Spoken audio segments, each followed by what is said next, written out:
Well, you've got to think that there's still supply risk in the market. Iran is still the big story. You've going to be 1 million barrels off the market by the end of the year. You've got Venezuela, still a massive problem. There are huge supply risks, but at the same time, you've got how they're going to plug those gaps. The US is still strong, and you've got Saudi Arabia. You've got some of the OPEC members who are going to bring oil back into the market. They've got some spare capacity, and that's sort of reassured the market a little bit. And it's sort of a balancing act right at the moment to see which way it swings. Is that spare capacity real spare capacity? What I mean by that is we talk about the ramp up of shale, but then they can't get the oil actually to market because of a lack of pipeline capacity. Actually, some parts of the Saudi spare capacity is actually quite hard to bring online.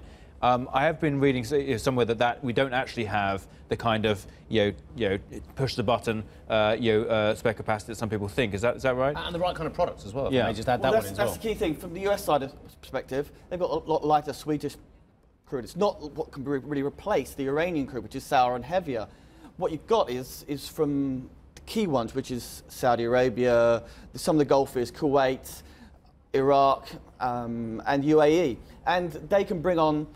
Probably you've got 1 million from Saudi Arabia before they start testing stress levels. But the key question there is if all these start bringing them on, and what we've seen just quite recently is that it creates that schism with Iran, which is going to lose its market share, and that creates real fracture state for OPEC. Can I ask you about some of the trade spats and how they're impacting the flow of oil? Because, I mean, last week we were talking about Saudi Arabia and Canada having a trade spat, and Canada imports about 75,000 to 80,000 barrels per day of Saudi oil. We talk about China and the United States. Last week the president was talking about increasing domestic production in China to try and water some of the impacts from the oil from the United States. So how does this all play out in terms of oil pricing when it feels like barriers are now going up around oil? Well, it is. It feels like self-harm at the moment in the oil market. But at the moment, what we'll see from probably the OPEC report coming out today, and what we saw from the IEA report on Friday, is that demand is still fairly bullish. It's still a fairly strong economic situation at the moment, and that's buoying things up.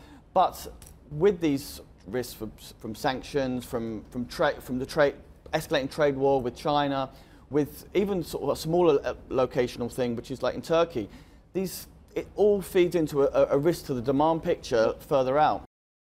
Hey everybody, it's Hadley Gamble from our new CNBC Middle East Bureau in Abu Dhabi. Thanks for stopping by. Now to watch more, you can try one of the videos that just popped up on your screen. And don't forget to subscribe.